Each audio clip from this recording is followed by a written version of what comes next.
My husband's parents said, "We're coming on your vacation whether you like it or not." So we changed the destination and didn't tell them. This was supposed to be our first real vacation in 6 years. My husband Theo and I had been saving for months, planning a quiet week in a rental cabin in Maine. Just us, the ocean, and absolutely no obligations. Then his mother Diane called with the announcement, not a request. "We're coming on your vacation whether you like it or not," she declared. We already bought plane tickets. His father Warren added, "Family vacations are important. You two are being selfish." Never mind that they'd crashed our honeymoon, shown up uninvited to our anniversary dinner, and inserted themselves into every milestone we'd ever had. Never mind that Diane had a key to our house and used it whenever she felt like it. The vacation was the final straw. "What do we do?" Theo asked after hanging up. He looked defeated, ready to surrender like always. I'd watched him cave to them for years. Not this time. "We changed the destination," I said. "And we don't tell them." His eyes widened. "They'll be furious." "Let them be." We canceled Maine, rebooked everything to Costa Rica. Different flights, different dates, different continent.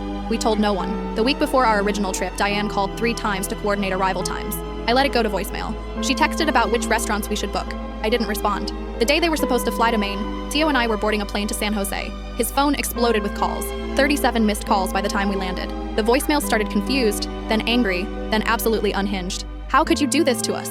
Diane sobbed. "After everything we've done for you?" Warren threatened to cut Theo out of his will, as if we'd ever wanted his money. Costa Rica was perfect. We hiked through rainforests, swam in waterfalls, and ate dinner without anyone critiquing our choices. Theo seemed lighter, like he'd been holding his breath for years, and finally exhaled. On our last night, watching the sunset, he said, "I didn't know it could be like this." "Like what?" "Peaceful." We flew home on Sunday. By Monday morning, Diane and Warren were at our door. "We drove 8 hours to confront you," Diane announced. "We need to talk about your behavior." I opened the door wider. "Come in." They marched to our living room, ready for war. I placed 2 envelopes on the coffee table. "Before you start," I said, "you should read these."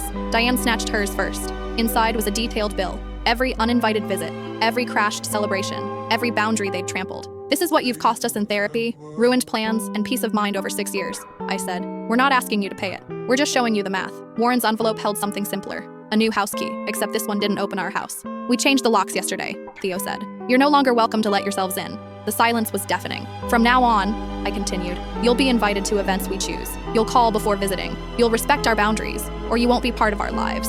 Diane's face turned scarlet. "You can't do this to us. We're family." "Exactly," Theo said. "And families should respect each other." They left threatening lawyers and eternal grudges. They told everyone who'd listen that we were cruel and ungrateful. We didn't care. 3 months later, Diane called, her voice small. "Your father and I would like to take you to dinner. On your terms."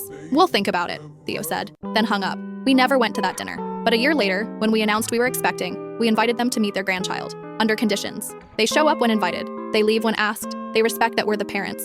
They agreed. Some days they slip up and we remind them.